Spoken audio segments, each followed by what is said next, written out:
Hello everyone. आप सभी लोगों का मेरे यूट्यूब चैनल पर स्वागत है। आज की इस वीडियो में मैं आप लोगों के साथ डिस्कस करने वाला हूं taxation of share market income for financial year 24-25। हाँ जी दोस्तों, शेयर मार्केट से चार तरीके की इनकम अर्न किया जा सकता है। तो मैं सीए गोविंदा भट्टराई आपके साथ इस वीडियो के अंदर डिस्कस करने वाला हूं कि long term capital gain, short term capital gain, intraday, future and option में कौन से रेट से टैक्स एप्लीकेबल है, क्या एग्जम्पशन है, अगर लॉस होता है तो ये कैसे सेटअप होंगे, और इस साल में सेटअप नहीं होगा तो आगे कितने साल के लिए कैरी फॉरवर्ड कर सकते हो।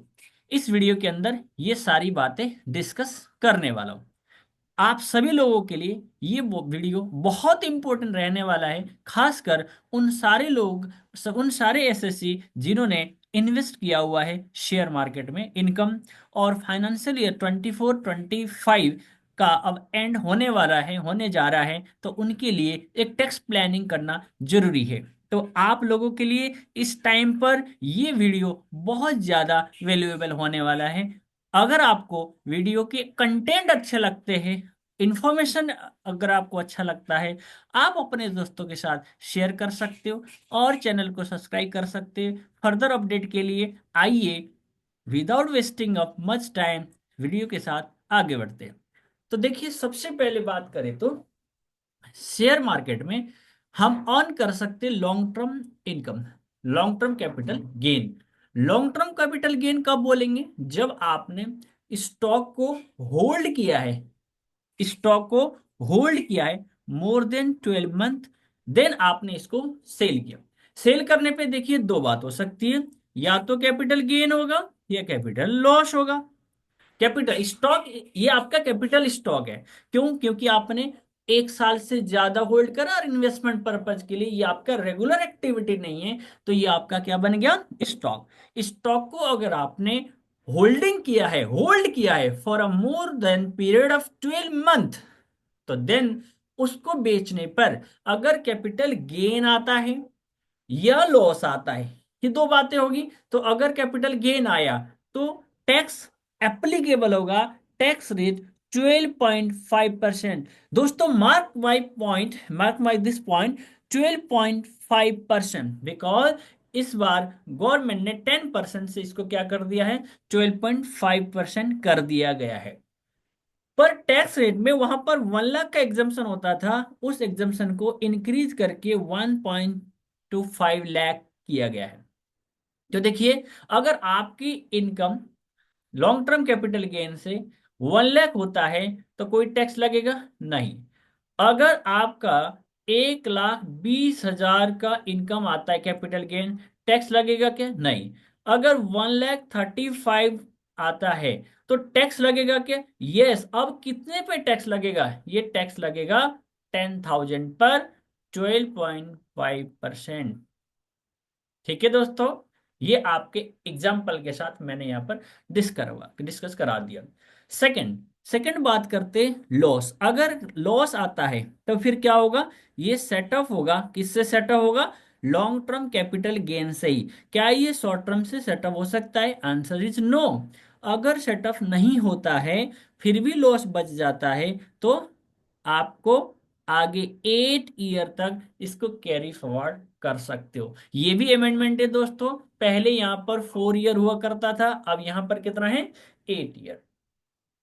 अब बात करते सेकंड इनकम है short term capital gain. Holding period less than 12 month, holding period less than 12 month, but इस केस में शेयर डिलीवरी होना जरूरी है। तो शॉर्ट टर्म कैपिटल गेन कब होता है? Holding period less than 12 month. तो देखिए, वही सेल करने पर या तो गेन होगा या लॉस होगा। अगर गेन होगा तो देखिए यहां पर ध्यान देना दोस्तों, 20% टैक्स रेट है, ये 15% हुआ करता था, इरेस्पेक्टिव ऑफ स्लैब रेट, यानी यहां पर स्लैब रेट का फर्क नहीं पड़ने वाला है और 20% का टैक्स लगेगा। ये इंपॉर्टेंट है दोस्तों। अगर लॉस आता है तो आप यहां ध्यान दीजिएगा, एलटीसीजी यानी लॉन्ग टर्म से भी सेटअप कर सकते हैं शॉर्ट टर्म से भी सेटअप कर सकते हो। और कैरी फॉरवर्ड होगा कितने साल के लिए? 8 साल के लिए, 8 ईयर। ये भी आपको समझ में आया होगा। इसमें कोई इरेस्पेक्टिव बोल दिया तो 20% फ्लैट इनकम पे आपका 20% टैक्स लगेगा। जो भी आप सेल करने पे इनकम गेन है, गेन अर्न करेंगे, जितना गेन यानी सेल माइनस कॉस्ट। ठीक है। नेक्स्ट है इंट्राडे। इंट्राडे की मतलब क्या होता है? आपने सेम डे में बाय करा और सेल कर दिया मार्केट में, तो उसको इंट्राडे बोलते। इंट्राडे में अगर गेन होता है तो स्लैब रेट से टैक्सेबल होगा, अगर लॉस होता है तो फिर ये भी सेम इनकम से, यानी इंट्राडे को क्या बोलते हैं हम? स्पेकुलेटिव बिजनेस इनकम बोलते हैं, और स्पेकुलेटिव बिजनेस इनकम से ही सेटअप होगा। आगे आप इसको 4 ईयर तक कैरी फॉरवर्ड कर सकते हैं, 4 ईयर तक कैरी फॉरवर्ड कर सकते हैं। फोर्थ इनकम आप शेयर मार्केट से कमा सकते हैं, फ्यूचर एंड ऑप्शन। यहां पर शेयर की फिजिकल डिलीवरी नहीं होती, ओनली सेटलमेंट होता है इसमें। ओनली सेटलमेंट, कैश सेटलमेंट हो सकता है इसमें। और यहां पर यानी सेटलमेंट मार्जिन के पैसे आपको अनकट मिलेंगे, और उस पे आपका देखो अगर गेन होगा तो इसको बिजनेस इनकम की तरह सेटअप करना है। Under section 43 sub section 5 of income tax act इसको बिजनेस इनकम ट्रीट किया जाता है। अगर आपके 1 करोड़ से ज्यादा की वैल्यू आती है इसमें गेन के, तो फिर आपको क्या करना पड़ेगा? यहाँ पर ऑडिट कराना पड़ेगा। अगर लॉस आता है तो कैरी फॉरवर्ड होगा 8 ईयर तक, कैरी फॉरवर्ड होगा 8 ईयर तक। Head of income, long term capital gain, यानी कैपिटल गेन हेड में जाएगा। Short term capital gain head में जाएगा। इंट्राडे आपके बिजनेस इनकम में जाएगा, और फ्यूचर एंड ऑप्शन भी कहां चला जाएगा? बिजनेस इनकम में चला जाएगा।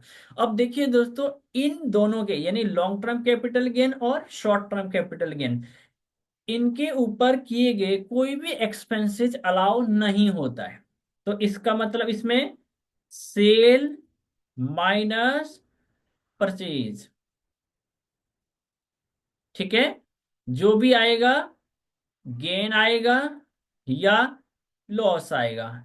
गेन आएगा, ऊपर मैंने बताया लॉन्ग टर्म है तो 12.5% पर 1.5 से ज्यादा, 1.25 लाख से ज्यादा हो तो। अगर लॉस आएगा तो फिर क्या होगा? ये सेटअप होगा। तो देखिए यहां पर ये दोनों में इस तरीके से ट्रीटमेंट होगा। पर यहां पर देखिए स्पेकुलेटिव में अगर आपका प्रॉफिट आता है तो इस प्रॉफिट में से आप एक्सपेंसेस माइनस कर सकते हो। एक्सपेंसेस में आप STD charge, internet charge, telephonic charge, stationery, ये इन टाइप के खर्चे यहां से आप माइनस कर सकते हो, ये दोनों में से। ठीक है, फ्यूचर ऑप्शन से भी और इससे भी। क्यों? क्योंकि इन दोनों को बिजनेस इनकम ट्रीट किया गया है, और इन दोनों को कैपिटल गेन बोला है। तो कैपिटल गेन में कोई भी एक्सपेंसेस अलाउ नहीं होता है। ठीक है। और ये फ्यूचर और ऑप्शन, इंट्राडे और फ्यूचर ऑप्शन में आपको एक्सपेंसेस भी अलाउ होंगे। और इसीलिए यहां पर अगर 1 करोड़ से ज्यादा है तो आपके इनकम, तो 44 AB में, ये वाले केस में आपको ऑडिट भी कराना पड़ेगा। ठीक है। डिविडेंड, एक और इनकम अर्न होता है शेयर मार्केट से, वो डिविडेंड इनकम है। डिविडेंड इनकम टैक्सेबल होता है एट अ स्लैब रेट। हाँ जी दोस्तों, डिविडेंड इनकम टैक्सेबल होगा स्लैब रेट्स के हिसाब से। और कौन से हेड में दिखाएंगे आप? अदर सोर्स में। अदर सोर्स में हेड में अब देखिए यहाँ पर इंट्राडे में, sorry, security transaction tax STT में भी चेंज किया गया है। तो देखिए इंट्राडे इक्विटी ट्रेडिंग में 0.025% एसटीटी लगेगा। और फ्यूचर ऑप्शन की बात करें तो फ्यूचर में सेल साइड 0.02% और ऑप्शन में 0.125% sell side, calculate on premium value, over a premium value. Okay, thank you friends. आपको ये कंटेंट कैसा लगा? आई होप आप लोगों को चीजें समझ में आ गई होगी। टैक्स रेट में ये चेंज है। जैसे एग्जाम्शन में 1 लाख का एग्जाम्शन हुआ करता था पहले, वो 1.25 हो गया, और 10% का जो टैक्स रेट था वो टैक्स रेट बढ़ा के इन्होंने 12.5% किया हुआ है। इसी तरीके से शॉर्ट टर्म कैपिटल गेन की बात करें तो 15% से 20% कर दिया गया है। But long term capital gain में लॉस का 4 ईयर हुआ करता था, उसको 8 ईयर कर दिया गया। और short term capital gain 8 year ही था। और स्पेकुलेटिव 4 ईयर पहले भी था, और सेम टैक्स रेट से, स्लैब रेट से टैक्सेबल होगा। फ्यूचर एंड ऑप्शन का 8 ईयर, क्योंकि इसको बिजनेस इनकम ट्रीट किया जा सकता है। अगर आप लोगों को इस नोट्स के, यानी ये प्रेजेंटेशन की अगर आपको नीड लगती है तो आप कमेंट बॉक्स में या मेरे मोबाइल नंबर पे 9718845312, इस मोबाइल नंबर पे आप व्हाट्सएप मैसेज कर सकते हैं। वहां पर मैं आपको ये प्रेजेंटेशन भी आपको शेयर कर दूंगा। ओके दोस्तों, thank you for watching this video. और ऐसे कंटेंट के और एजुकेशनल अपडेट के लिए आप चैनल को सब्सक्राइब कर सकते हो और वीडियो को लाइक कर सकते हो। Thank you so much.